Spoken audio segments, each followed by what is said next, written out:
ఏదైనా ఈ నేల మీద ఉన్నప్పుడే చేసేయాల పొడతా ఏంటి మళ్ళీ తిన్నవా ఏమన్నా తాత?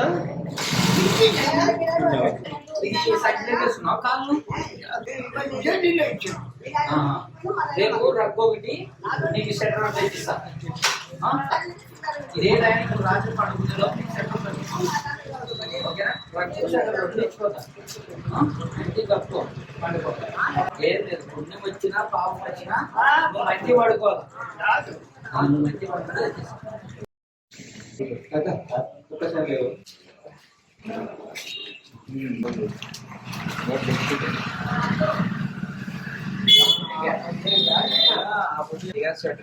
స్వెటర్ ఇది చలి పెట్టదు నీకు. ఇది కప్పుకోనికి అది దుప్పటి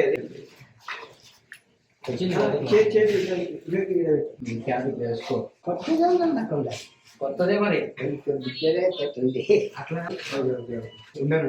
రాబోయే రోజుల్లో ఇంకా మంచి చేస్తాం. కొడుకులకు బిడ్డలు నీకు ఉన్నారా అందరూ? మేము ఏదో ఒకటి నీకు చేస్తాం. లేదు చేస్తాము. ఏం వస్తుంది, నువ్వే పెద్దోడు, మేము చిన్నపిల్లలు. కూర్చో. పిల్లడు బబుల్ చూడు, మన ఊరే. నాది కర్నూలు. బబుల్ ఈ పిల్లడు నూర్జానా కానీ నవీన్ హరికృష్ణ అని ముగ్గురు కూడా వాళ్ళు కూడా చేశారు ఆల్రెడీ. ఇంకా ఫ్యూచర్ లో ఇంకా ఏమన్నా ఉంటే చేస్తామన్నారు. తాత కూడా మళ్ళీ చేసే ఛాన్స్ ఉంటాయి.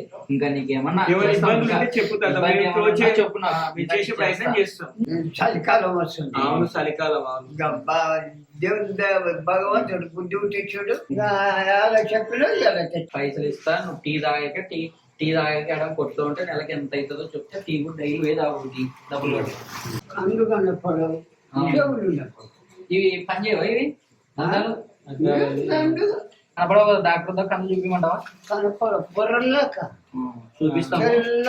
మంచి అద్దాలు కొనిస్తాం నీకు, ఓకేనా? ఇంకేమన్నా ఉందే? ఏం లేదు, అద్దాలు ఒకటే. అద్దాలు ఒక్కటే.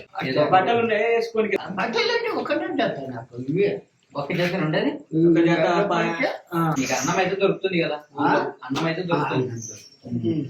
అన్నం కూడా ఒక అమ్మాయి లేదన్నా ఒక అమ్మాయి తిని లేదన్నా కూడా. మాకు తెలిసిన వాళ్ళు డాక్టర్ నుంచి కానీ ఇక్కడికైనా పిలిపిస్తా, లేదా నిన్న వనపడతానా, లేదా కన్నులు కానీ తీసుకెళ్ళి చూపిస్తా. కన్నులు ఒకటే కదా, ఓ జత బట్టలు ఇస్తా, నీ ఇష్టం. ఒకటే కళ్ళు చూపిస్తాం, అది కూడా చూపిస్తాం. ఓకే మరి పోయిస్తాం. మరి భద్రంగా పోయినైనా పోయేస్తాం.